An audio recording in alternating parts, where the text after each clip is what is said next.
All right, you're listening to 91.5 WUML Lowell, and I have the great Johnny Hoy from Johnny Hoy and the Bluefish, and Jeremy Berlin, his music director and pianist in the band. Hello, guys. How are you? Not too shabby yourself. I'm good. Good. Real Thank good, you for John. thank you for taking some time out of your busy day to spend it with me. Well, thanks for having us. Thanks for the interest. You're welcome. I've always been a big fan of yours when you guys were recording, the Tone Cool stuff when it came in, and everything that you've done over the years. Now, let's start with. I'm going to start with Johnny real quick here. Where are you originally from, Johnny? I was born in Connecticut, and I went to like 6 or 7 different schools growing up. My dad kept moving around, and so I wasn't really from anywhere until I got here and to the vineyard. And I quickly realized this was a place, you could get all the work you wanted, and it was the land of milk and honey for an old worker. So I stayed. So when So was I'm that? from What here. year? What I'm, year I'm was from that? here more than anywhere. What year was that? Did you end up on the island? Well, that would have been like 44 years ago. Let's do some fast math there. Let's see, what do we got? Yeah, it was like 77, 1980 or 76, something like that. 78, I guess. Yeah. 78. It's 50 years ago. Huh? Yeah, 40. Yeah, yeah. A year All these before. decades. A year By the way, you would before. have been a young worker back then, not an old worker. I was an old worker in a young man's body. And that was a year before I started the show, which is pretty cool.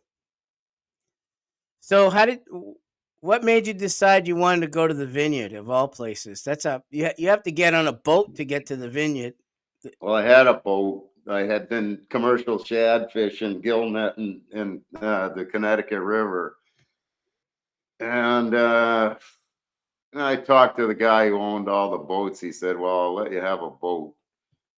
If I were you, I'd go out to the Cape and fish all summer, if you like this fishing game," which I did. And I should have taken him up on that, but I decided, me and a few buddies decided we would buy our own boat, which didn't work out too well. We bought a big old, tub that was leaking at every seam, and we got it down to Falmouth and got it in the water. Dropped the trailer off behind the A&P, launched the boat, and pretty close to sank on the way here. And then eventually it did sink.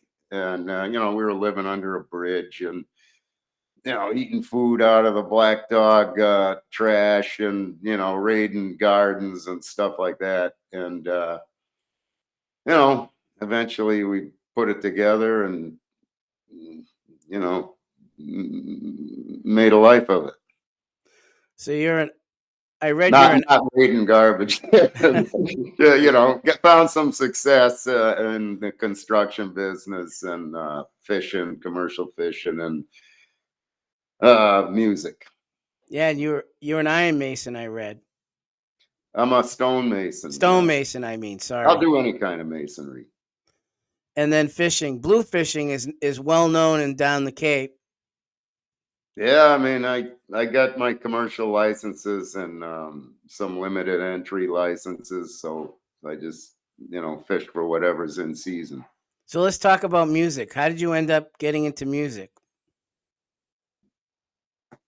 I always wanted to get into it, and I got a hold of a harmonica and learned how to play Three Blind Mice and stuff.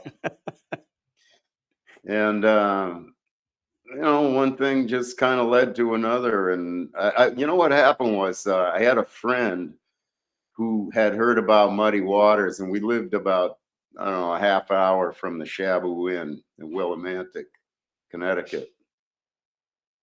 So he said, you got to come and see this guy. So I was like, all right. So I was 17. I got a disguise and I went into the Shabu Inn with him. I had like a hippie wig and a fake mustache I made, and cut 2 prongs out on a piece of cardboard, cut some of my hair off, put some Elmer's glue on the cardboard, in the shape of a mustache with the prongs that would go up your nose to kind of hold it there. Put some Elmer's glue on the cardboard, sprinkled the hair. I cut off. It was kind of dark and dim, going into the shabu. They couldn't get a real good look at you. I had a big floppy hippie hat. Thank God. And, if they'd taken a good look at me, they would have booted me. But, back then the drinking age was 18. And so I got in, I looked like an old derelict, and they'd let me in and I'd get right up close to the stage. I loved Muddy's band. I was trying to play the harp at that time, and I could tell, I would go see James Cotton. This was later, and I could not tell whether he was sucking in or blowing out. But Portnoy had he was lean, and his face was thin. And I could tell, I quickly realized, wow, most of this great sound he's getting is sucking in on the harp. And that's how I learned, that was my first tip off of how to make that sound. And so I would get right up close to the stage and, right next to Muddy, and I saw him many times. And then James Cotton and Tom Waits and Freddie King. I wanted to see Hound Dog Taylor, but he got sick and canceled the tour. But I saw a lot of guys. I used to see James Montgomery back then when he was starting out a lot. And, Did you ever tell Jerry Portnoy that you learned from him? I took a lesson from Jerry Portnoy once, and, because I wanted to meet him and talk to him. And he said, well, play me something. So I played him a little riff that I had made up. And he said, well, just keep doing what you're doing. And, then we had a nice chat about, his life and times in the band. And I went on my way. Johnny handed him $100 and that was that. Yeah. So you put a band together and you called yourself Johnny Hoy and the Bluefish, which was a 4-piece to start out. And then you went and you became a 5-piece for a while. And then Jeremy came on right around that time. You didn't have a piano. You didn't have a piano player originally, and then Well, Jeremy came. we didn't.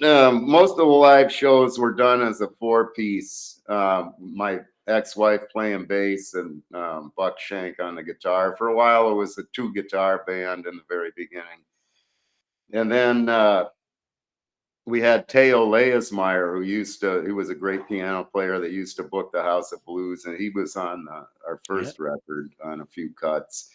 We used to do a lot of gigs with Teo, and then Jer came along and started, showing up and saying, "Yeah, let me play with you." And I was kind of dedicated to like that raw, rude blues sound, guitar 4-piece sound, and Down and dirty, as they call it. yeah, or a 2-guitar sound.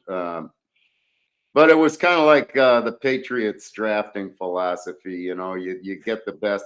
You may not be looking for a particular position. You just get the best available athlete. And that's what Jared was. It was like you're not going to get a better musician than him. So if he's available, even if you're not, a great fan of piano, just grab that guy. So that's how it Jeremy, was going. Jeremy, now that you're in the band, I had to move up to that so I can get you into the band so I can ask you some questions. Okay, we're there. How did you end up meeting with Johnny and getting into the band? What was the impetus for that? Well, it wasn't an impetus. You live in a small community and you end up meeting people, especially if you're in the music community. But I remember very well the first time I ever met Johnny was that we were both playing in separate bands at a wedding. He and Barbara, his ex, who used to be the bass player in the band, were playing with Maynard Silva at a mutual friend's wedding. The great Maynard Silva was getting married. No, Maynard's band was playing. Johnny was playing with him. And I was playing an earlier set with the jazz band and hanging out afterwards and heard those guys start to play. And I turned around and said, "Oh my God, what is that? That is quite a sound." And it was him and Maynard and Barbara. so that's when I first heard Johnny, and I had no, didn't really know much about him or blues music at that point. I was more of a jazz player, but I felt like a very bluesy jazz player, and ended up at a wedding with these guys and sat in one day. And then over the course of that summer, I would call Johnny, he would call me. He'd say, "Well, this gig at the Hot Tin Roof, we could use you, or we could use you at this bar gig, or come on down." So some of it I was hired, some of it I was sitting in. And at the end of the summer, I put it to Johnny. I said, "What's going on here? Am I in the band or not?" And he said, "Well, do you want to be in the band? Do you want to go to Maine tomorrow?" And I said, "Yeah." So we went to Maine, and that was 1993, and now it's Wow. 2021. Well, I got to tell you, you probably heard the story about Sam Phillips and Charlie Rich. Charlie Rich's wife used to go in and pester Sam Phillips to, give him a chance. And Sam Phillips puts a Jerry Lee Lewis record on, and he plays it for her. And he says to her, "Go home, play this for your husband, and tell him when he can learn to play this bad to come back and give me a call." So I used to, give Jer, he was a jazzy guy, it's much more sophisticated than, and still is, than we are. And so I had to kind of, bring the rude side out of him. And he's a very physical player. He got that. If you watch him, he'll go for 2.5 hours, balls to the wall, and he totally got that. So, Jeremy, you've been with him since '93. Wow, that's almost 20 years right there. That's Pretty almost 30, close. actually. 30, I mean. Yeah, Yeah, yeah, incredible. yeah. So tell me about the blues scene down on the Cape and the islands, if any, if there's any, actually. Well, John Chan the other day introduced us as the best blues band on one of the best blues bands on Martha's Vineyard, uh, at his lovely, amazing club where we played last Friday night. So we are the blues. Well, there's a couple of blues bands down here, and there's always been some of it. Maynard was a big influence on everybody, and then we've been around so long that we've been a big influence, and we're waiting for the next generation for many years. And they're here, they're playing, they're doing all kinds of stuff, and some of it is blues, some of it is folk. There's some very, very talented and interesting and deep musicians who were, young enough to be our kids, who grew up listening to us, and who are, they will acknowledge that we were part of the fabric that brought them along, and just as Maynard was for us, and all the other people that Johnny mentioned. So it's a nice scene down here that gets a little bit. It's kind of insular, because it used to be that bands could be imported. There would be a band house or an apartment for them to stay in, and you could have bands from off island coming and playing. And that scene is much less of viable now, just because of housing issues. Everyone that's got a bed is renting it to somebody, rather than saying, here's a bed for a band. And so it's all of us down here that kind of work with each other. I mean, I'm sure you'll talk later about this, but he's got a really cool duo with Delaney, our guitar player, going, and you kind of make bands within the band, and everybody goes off and does satellite projects with other musicians. And so and everybody's got their own. A lot of people have their own sort of bands and directions that they're pursuing, but there's a whole lot of cross pollination that happens with different genres and different musicians meeting up, which is probably true in most communities, but is particularly obvious here, just because it's a kind of a closed environment. Yeah, So like when we started out trying to be a blues band, and then two things happen, and I'm sure you've noticed that the audience has changed. I mean, the audience that likes straight up blues has really aged, and they're not going out. So there's that. The audience has their tastes have changed a lot. And then the other thing is that like Jared was saying, it's an insular community. There's only, so many musicians here. So between those two factors, you're going to have to take what you can get for musicians and meld it with your tastes in music, and then cater to the tastes of your audience, which may not necessarily be what you want to do. And if you want to work in the summer, and we work a lot, and we want to work, we love to play. So you kind of take all that and mash it together, and out of that comes something that's pretty unique. It's hard to classify what we do. It's bluesy dance music. That's probably as close as I can come, but it was produced by all those factors. Like, in a big city, you can be pure, you can find guys that want to do what you want to do, but here we don't have that luxury. You got to make it happen by hook or by crook, and that's going to influence the end product. So we've kind of come out with a crazy mix that's how it happens.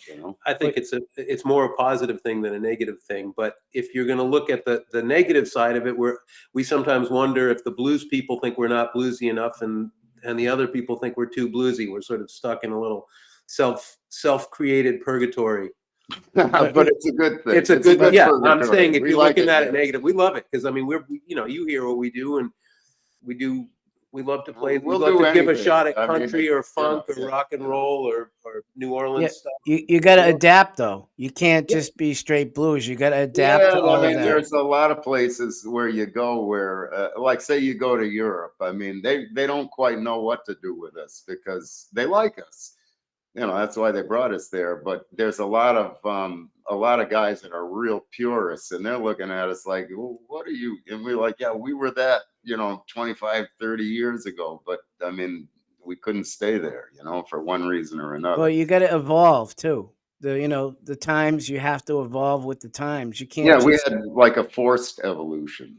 Right. So, okay, we're talking about the mainland Cape. We're talking about island Martha's Vineyard. What about Nantucket? Do you do anything over there as well? Yeah, we used to go over to the Chicken Box and the Rose and Crown, and did a few weddings. Yeah, that's different over there. I mean, they've, It's surprising to me that we've played so little there, because when we have gone, especially when we've done a couple of the weddings and parties that we've done, they've been really fun and people have had a good time. And the real powers that be in that world are the caterers and the other people that are working the weddings. They're the ones that are going to kind of get your name out there. And it hasn't really happened for us over there. I think they're more into a traditional wedding band scenario than what we provide. And also, just to tell you that what we were talking about was really the vineyard specifically, not the Cape. The Cape is a very different story because it isn't an island, and it's pretty different over there. We used to have Harry's, but that's different. Oh yeah. Now. Harry's was the original Harry's was, one of the best clubs in the world ever. But yeah, that one died too. So there's a new club. But you got Grumpy's in Falmouth, and Grumpy's is a fantastic club. Grumpy's has that thing, that mojo, that kind of vibe, and we went the other day and we were thinking, oh God, the gig's starting too late and all our people are going to be in bed, and what are we doing? And we get there and the parking lot was just overflowing into the next parking lot, and we opened the side door to load in, and everybody started yelling and screaming, and I was like, oh my God, these people have been waiting for us over here. And it felt really good. See that? You never know. It was really something. It was really, it shocked us right into being energized that night. That's a great place. I haven't been there, but I've heard great things about it. A lot of islanders don't go there either, because they're either just leaving the island to go somewhere or they're rushing to get back to the boat. So it just never crosses their mind to stop there. But it's if you like a good dive bar, that place is it right now. It's a pretty good sounding room too. Yeah. You can make it sound good. It took us a while, but. Did you ever play at Guregian? That was one of my favorite places in Worcester. Never did. I wish I had. I played there with Rocky Thomas one time. Loved it. I wish we had. We, for some reason, haven't really made the trek to Worcester. Yeah, it's not there anymore. Oh, I know, but there's like Vincent's and a couple other places. Yeah, there's some other places. For whatever reason, it's been off our radar. The other place that I thought was just like that was the Yard Rock. Joe Hodger and his Yard Rock down in We Quincy. played there. We played there a bunch. Yeah, that was great. Those are the types of places you talk about dive bars and blues bars. Those are the places. They were great. Well, we have Storefronts. the Ritz. We're lucky we got the Ritz Yeah, on the vineyard. our own, and it stands up to really any of them on a good night. Is the Ritz? It's that's our home. That's where we have a weekly gig that now sort of miraculously lasts all year long because we actually learned from a couple of other clubs that 8 o'clock is the time to start, not 10. If you start at 10, your season ends on Halloween and it doesn't start till the end of June. You start at 8, 7:30, you go all year because all your fans come out for a couple of drinks and everybody wins. You know, the bar wins, we win, the fans win, and it makes total sense. So Let's talk guitar players. Since I know two of the guitar players very well that have been in your band, Johnny. One being Paul Size. Tell me how you met Paul and how he ended up in the band. I think we were between guitar players, and I knew this guy, Charlie Oldham, who was from Texas. And he was friends with the head of the Dallas Blues Society, who I should remember his name, but Hank Henry. I'm drawing a blank on it. But TB Ferris, is that maybe? I don't know. Anyway, I said to Charlie was a DJ and he made these great CDs called Severely Mixed Singles of his show on ERU up in Blue Hill, Maine. And a real knowledgeable music guy, crazy guy, great stories, knew a lot of blues people. And I said, Charlie, whatever happened to the Red Devils? I think I had gone to see the Red Devils at the House of Blues in Boston, and they canceled. And they said it blew up. Somebody said, yeah, that band, exploded. So I ran into Charlie on a gig up there, and I said, hey, what happened to that band, the Red Devils, and the kid Paul Size that was playing with him?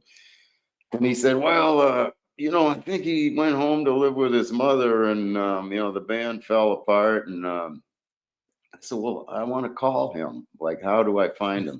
He said, well, I got a friend down there. I'll ask him. And so I got his phone number and I called him, and he was, hanging around doing nothing after he had quit the Red Devils. And he said, well, you got to send me a plane ticket. And I said, well, nah, you get up here, I'll put you to work.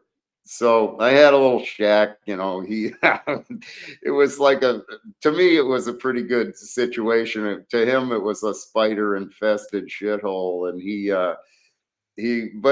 learned to love it. And I gave him a car, a little, crappy car. And he came up and we started playing. It was great. It was a good education in all kinds of ways for him. And so he moved to the vineyard, and he ended up loving the vineyard and played with us for years. Paul was he was a young man with a big soul and a complicated life. And when he's focused and into what he's doing, he would just lift all of us up. He's just got that thing going on that is so, it's hard to find anywhere. And we had a long time with him. It was pretty turbulent. It had its ups and downs, but we had for quite a while in there when things were going well with Paul and Chris Anzalone on drums. That was a really good band. And we had a lot of fantastic moments with those guys. Yeah, he's got quite a history. I mean, the Red Devils took him in as a kid, and I think they found what you said about him, that he has that thing. When he has Yep. it, it's on. He's on. And he's played on my show a couple years ago. It's like I had a great conversation with him not too long ago. We talked about his new solo record that he put out, and every time he mentions being in your band, Johnny. Every time I've talked to him. Oh, I would hope so. He was in it for 20 years. Yep. So then another guitar player who I know very well, or has come and played on my show acoustic, is your current guitar player, Delaney Pickering. Tell me Yeah, about she was a her. big wheel in the New Hampshire, the Concord, New Hampshire Blues Club, right? So she went down to Memphis a couple of times. Yeah, and I have the recording I'm going to send to you of her when she was on the radio station. I just got it a little while ago. Oh, she'll love that. I have it. I'll send it to you. But Yeah. yeah, tell me about that. She was in New Hampshire and now she's down there. How did that happen? How did you connect with her? Well, she kind of came. I'm just going to answer the very beginning and then let Johnny take it. But she arrived here as I think she was 18 or 19 when she got here in her van, and nobody knew her and she didn't know anybody. And the way it worked is that she went and hung out at the bar, listening to everybody and listening to us and whoever else was playing and just soaking it all in, and didn't mention that she happened to sing and play the guitar. She just sat there for a long time. And her co-worker at the coffee shop is our drummer, Kevin Medeiros. And one day he somehow sussed out that she had a CD and he put it on, he listened to it, and he just looked at her and said, "What the hell? You get up here with your guitar." And he kind of called her, he smoked her out. And that was the end of that kind of incognito. From the moment she stepped up, So everybody loved her. when did you guys find out that she had competed and that she was done all those things you didn't know? No, we're still finding Yeah. stuff out. I mean, she holds her cards pretty close to her vest, but yeah, little things keep leaking out. I mean, I just found out that she'd been to Memphis twice, representing the Concord Blues Society in the singles or duo Yeah, category, I guess. category. Yep. You know, when she first started sitting in, she's a special kid. She's got a lot of charisma. She's just got a lot of qualities all in one that make her pretty unique, extremely unique. But we had a guitar player, and it's a grind being in a band, especially if you got a full-time job and a family. And he eventually just needed a break. And he kind of lined Delaney up and said, "I'm out, she's in." And I mean, it was a pretty good situation to be in for me, as a band leader. So she stepped in, and we've been kind of learning from her, and she's learning from us, and it just has evolved in a really nice way. I'm just constantly surprised in a good way and impressed with her. She's Um, brought she's brought youth to the band. She's brought all kinds of new things, I'm guessing, based on what her past and playing, she's done acoustic stuff. So again, you just mentioned duo, so that can happen too now, right? Well, something she started doing, we were fooling around up in the barn. She wanted to do this acoustic, like just a Delta. She wanted to play a resonator guitar tuned in open G and open D. And God, I wish Maynard had met her. That would have been hmm. like splitting the atom. But anyway, she wanted to do this thing. So we went up in the barn. I got a big barn, and we were up in there, playing. And there's a few drums, old defunct, decrepit drum sets around. So I just happened to, I noticed, she's always tapping her foot and banging her foot on the floor. And so I said, "Oh, I'll put a drum pedal under that foot." And she's got great time, and sounded pretty good. So then I got another one and put it on something else, like, so like something with a sharp tone. So I had the boom chick, and she was doing it. I mean, it was amazing. She'd just sit up there for 6 8 hours at a time some days when she had time off, and then I'd hear her. I'd be out working on stuff, and I'd hear her just going and going and going. And she put it together. So now she plays the drums with both feet, and plays the guitar and sings, and I sit there like a boob and play the harp, and we trade songs. When she sings one, I sing one, and you know what? I think she can play the harp. She also plays the kazoo, by the way. But I think she's a good harp player, but I haven't heard her. But I That's the mean, next secret. my joke is, like, why don't you just start playing the harp in a rack, and I'll just stay home, But anyway, I'd like to say something, if you don't mind, Go John. ahead.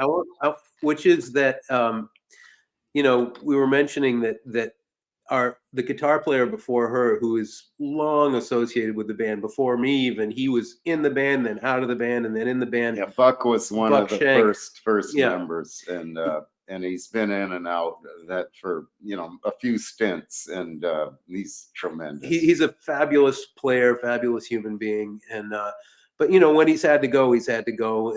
But what I was going to say is that Johnny and I have been, we've been doing this steadily, the two of us, since I hooked up in '93, and we have several times, I mean, a lot of times, been at these crossroads where, that one of the other two people in the band is leaving for one reason or another. They're quitting, or they've got other stuff going, whatever, life happens.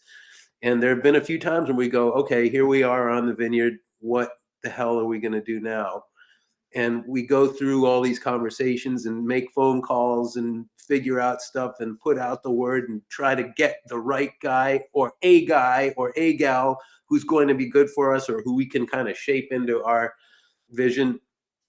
And it keeps working. I mean, we keep existing through the decades and finding these next pieces that fit in with what we're doing. And it's happened with drummers, happens most often with drummers, but guitar players too. And so it's really kind of amazing, the kind of balance of continuity and newness. I mean, Delaney's learned all our stuff, and she's just got an incredible work ethic, and she just absorbs all this music. And we now just look at her like, if she doesn't know some obscure song that we've done for 30 years, we're like, what the hell's the matter with you? Not realizing that, wait a minute, she just joined up, and she needs about maybe 30 seconds to go click, click, click, click, click, bang, and she's got it, And she learned the way Paul plays stuff and the way Buck plays stuff, but then she puts her own, Spin on it. Yeah. Yeah. And she sings. Oh, she's got beautifully. Fantastic voice. Yeah. And so she's got a really cool taste in music. The songs she picks to do are a lot of fun. And people love her, and I'm all for just look at all the flexibility and letting her have the limelight. She deserves it. Look at the flexibility she gives you now. She can sing, she can play, she's a foil to you sometimes, and she's added for you can do solo stuff with her too, which you probably didn't do as much before. Yeah, I mean, and she's just visually, she's this acute female, and she sings. I mean, it just adds another dimension. She's young. I mean, I'm an old geezer, and there's this. It's visually, it's interesting. And it sounds interesting. We also have songs now where we actually have 4-part harmony, which is really nice. Sometimes it's like, wow, listen to that. That sounds great. We didn't, I would be the only one singing behind Johnny for, a lot of these combinations. And so it's in so many levels. It's a great new iteration.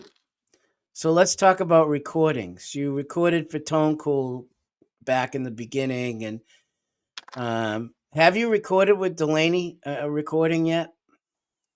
Not yet. We're working on it. I think we had a date for this December, and it got pushed back to January. So we're gonna, we're fixing to do it in the near future. It'd be amazing to hear what that's going to sound like with Delaney now in the band, and all the iterations of things she can do. Like you said, harmonies and all that stuff. It'd be great to hear all of that on a new record. Well, you will. Yeah, I mean, it's just all a work in progress. It's pretty exciting because it's gotten cool already, and it's going to get cooler. It's Now you got a don't have lot a to look bass player forward in the to. band, right? That's right. I play the left hand of the piano. I get a bass sample down there. Johnny yelled at me for years to stop playing the piano sound down there and put a bass sound on, and I finally did it. And it's a pretty decent sample, and it sounds good, and everybody seems to like it. So that's what we do.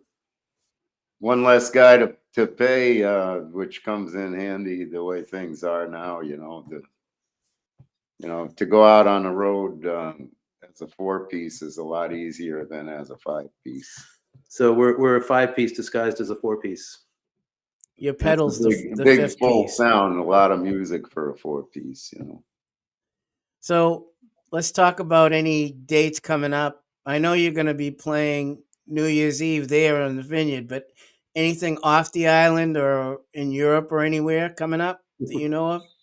Yeah, This COVID thing has really knocked the European market for a loop. So we'll see what happens. The flight restrictions have been tough, and they're getting hammered, by all the shutdowns, and like we are, even worse, I think. And I anticipate that this winter could be tough. We could get shut down again. In the meantime, we're trying to do all we can because it was painful to be out of the game for a year and a half. So I'd hate to lose it again, but we just might lose it for a little while. This winter. we do have some off-island gigs in January and February. We found a new venue that is run by the guy that used to own Harper's Ferry in Brighton, Charlie Abel. Charlie That's Abel, right. and he's got a place called Soundcheck Studios in Pembroke, and he called us up and he put us to work, and we're going to try that again. And got a couple of venues out on the Cape. We're playing this Saturday at the Music Room in Yarmouth, which is a new room. Everybody seems to, all the musician friends of ours who have been there love it. So we're looking forward to that. And some of the old stomping grounds at Super Bowl Saturday night, right before the Super Bowl, which may or may not have the Patriots in it. We're going to be playing at Grumpy's. And if you look at our website, you'll see we're doing our regional thing. We play the C Note in Hull, which is that's another great old club, by the way. Yep. Real serious, authentic feel to it. The kind of feel you can't buy or make up. Nope. You just anyway. That's been there for years. Yes, it has. It has.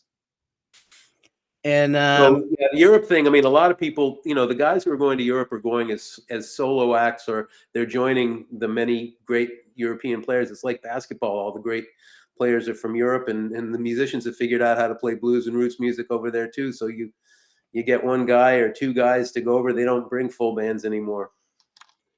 so here's a question that I ask everyone, or most people who have toured and gone overseas. Where's your favorite place to play, other than Martha's Vineyard or the island? Where is your other favorite place in the world to play that you've been to? We love going to Norway. We've had a good run over there. We had a great trip to South Africa. That was amazing. I got to tell you, man. I mean, the old original Harry's was like heaven on earth for a blues guy. Really miss that place. I'm happy going to Grumpy's. I mean, that there's still that vibe of that audience. A lot of them, come. They're around the Cape. They haven't been gentrified off the Cape yet. I mean, there's a lot of them still there, and they kind of carry the soul of those fabulous, places like Grumpy's. When they could come, to the Inn at the Cove or the Loft, or hopefully the Music Room, and you still get a taste of it. Grumpy's. And Yep. really, the fact of the matter is that you're trying to find those places when you're in Europe, just the place where people get it, where there's that thing. There were a couple of we played in Bergen, which is this beautiful coastal city in Norway. It's a university town, and right on the water, and it's got a historic old section, and we got to play in a couple of little wooden kind of basements in these unbelievable old buildings where it was just, you just walk in and everything about it just feels so right. And so it doesn't really, any country that has that and people that understand it and get it and like it and are going to come hear you play music there, you're feeling that feeling. So Yeah, like I'll tell you another place, Skinny Legs in oh, there St. you go. John's, Yeah. man. We had some great times in there, raised the roof down there. Yeah, you never know where you're gonna, find that vibe, but when you do, it's you want to go back for Yeah, more. I mean, it could be in Falmouth or it could be in Greece, Yeah. You mentioned Africa. Tell me a little bit about Africa. Well, we had a really superb drummer in the band it was actually before I was in there, Michael Canfield, who was a great musician and kind of an operator, and you never knew what he was going to pull off next and what he was going to try. But what he did soon after he left us was move to South Africa, and he got in touch with some young people who had made a boatload of money in the pharmaceutical industry and opened up a club. And we have been around long enough to know that at the beginning of people's ownership of a club, it's in the musician's favor. They don't know yet how little they're going to pay the musicians, how much they're going to restrict their food and their drink, and how they're going to pinch. We got in early. Yeah, we got in early enough. They were living large. Yeah, they flew us over there. They gave us an apartment, a car, a maid, Wow. good food all day long. And it was just unbelievable. And we played 5 or 6 nights a week for 3 weeks in a club in the northern suburbs of Johannesburg. And at the end, one of the club owners had a private game reserve that was the size of the state of Delaware. So they invited us down there for some, African game, safaris and stuff. And we went, I remember going down the escarpment, which is like this big plateau. You go down off that into the lowlands, and there was this gas station with a big high, like covered, roof situation. And there was where you paid, there was like a chicken wire cage where the person who took the money was in, and everybody was black except us, and we were gassing up, and they had Elvis blaring through these loudspeakers up under this, roofed gas station thing, and it was kind of echoing, and it hit you right between the eyes, bam, like how black Elvis's thing. I mean, that band had totally taken their thing from that it was the African root, and they probably didn't, I don't know if they knew what they were listening to, but they loved it. And it just was so African, and I don't know, it was just like what we did. We went back to the root, here were these white guys, and we went into Soweto. I think we were one of the first white bands in there. And, we played these house parties in Soweto during the day. We'd go in there, and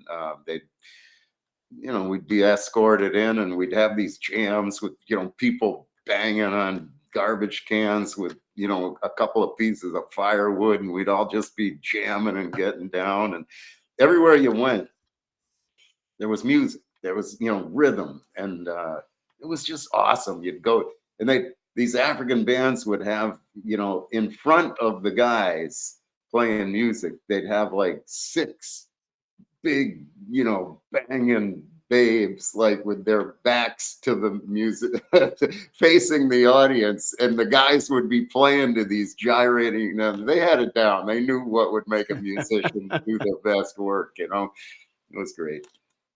So how did people find out about you? I guess they find out the way most people do is they look online, they look around for blues music. Yeah, and just type in Johnny Hoy on the bluefish.com, and plenty of video and Facebook and Instagram and all that. So when are we going to see a new record come out? Hopefully we'll get to work on it, as we were saying before, sometime in early 2022. And it's always a process between getting in the studio and putting out a product, but we'd love to do it. So Yeah, I mean, recording it's the easy part. Then you got to do the artwork, and I mean, it's a long process. You know, you got to pick some pictures and write the liner notes. I mean, it sounds easy, but it takes a while, especially when you're doing it on your own. especially if even making a CD is something that you do now, you have to kind of think about that. Is that Do people still the, send you CDs? Is a Yes. CD a viable product Yes, they anymore? do. Yeah. Either that or MP3s. yeah, or MP3s, right? That's the big or. You know, it's getting hard to make a buck off of producing music because nobody can figure out how to preserve your artistic, your intellectual property. You know. And now the nobody there. Most people don't even have. Most people under a certain age don't even have a CD player. They just look at you like you're trying to sell them a wax cylinder or something. And it's until now the cars have them, but even the cars now are without them. It's all No, they Bluetooth. don't. Yeah. So what are we gonna do? So yeah, I don't know. We need some. We need to consult with somebody about how you actually put out the music that you're making, and be selective about how many. We used to make. I don't know. With our last record, which we did in 2014, I think we 2,000 or 1,000 CDs, whatever. We still We have need a couple of thousand. Yeah, we still have 2,500 even. still have a few left, but it's A hard to lot say. of artists will post MP3s up as they do them, and then Yeah. eventually they'll put out either an EP or a complete album Right. of songs. You got to But put up the teasers. no more whole albums. You get a whole album and listen to it from cover to cover. That Nobody does doesn't that. no. And that's how I used to do everything. We used to do that. And I Sure. still do it. When I get a CD, I do. It's called the New Blue CD of the week. Every week, I'll feature one, complete from start to finish. Have you listened to Tall Richard's CD? No, I What does haven't. he call it? That's a good one. Johnny and I are actually both on it. I'll send it to you. It's All a right. good CD to listen to from beginning to end. But Yeah, we Tall's make our been around forever. He was a Yeah. stalwart at Ed Burke's, and we always try to give him a plug because he's doing the real blues stuff, and got a he great does band. it well. And you do the real blues stuff, whether you want to say you do or not. You do. Well, we can do it, and we do it. We slip it in there. Along with, like I said, you have to be able to adapt to what's going on. So you can't make money if you don't adapt. That's what I'm finding out. Well, Yeah. the last two Wednesdays at the Ritz, there was we were playing to a grand total of about 8 people at a certain time in the evening. So we were happy to play, and we were using it almost as all right, we're going to rehearse. We went over stuff a couple of times, and we're working out wrinkles in some of our material. And then if enough people came in, and it was sort of the gig happened, and it happened just the way. I think we had more fun playing in the last 2 weeks for maybe a total of 20 over both nights than we have in a long time. Yeah, I mean that's the thing. Whoever you got in front of you, you got to figure out a way to make them happy. It's a bad feeling if you're gonna get a bunch of people who want to hear disco and cover music. If you're a blues band, okay, but you still got to make those people. That's your job, is to entertain the people. Right. And figure out a way to get to them. And you know, It I was it, mean, it there's always a way that you can do it without compromising yourself. And you're going to show them something that maybe they didn't know, and you're going to learn something maybe you didn't. Yep. I saw Tab Benoit not too long ago, a few weeks ago. And usually when he comes, he comes and does his thing and plays the songs and anything that he has that's new. And he opens the show and he says to us, he goes, I haven't been doing this for about 18, 19 months. This is the first time I've been on a stage. He goes, you tell me what you want to hear. And people are calling songs out. and he's writing them all down, and then he starts playing them all. It was like crazy. Nice. Nice. And I've never seen him do that. I've never seen anybody do that. It was like, it was like, hey, I haven't been playing in 17, 18 months. He goes, you know what I'm going to do? You tell me what you want to hear. I know what I can play. I know what I want to play, but you tell me what you want to hear. Well, we were prefacing a bunch of our gigs with that fact for a while because, you know, we were sort of feeling our way back. But I feel like I'll shout it out. Yeah. You know, give me a suggestion. What do you want to hear? And you know, sometimes it's great because it'll be something you're like, oh yeah, I remember. I haven't, that yeah, one, I you haven't know, done that in a long time. Time to Thank pump, you know. So yeah, I just thought I'd mention that. That was kind of interesting because I had never seen him do it, and it was great because he had all the song. He wrote all the songs down, and one after the next, he played one after the other, right after each other, and he was hot that night. Nice.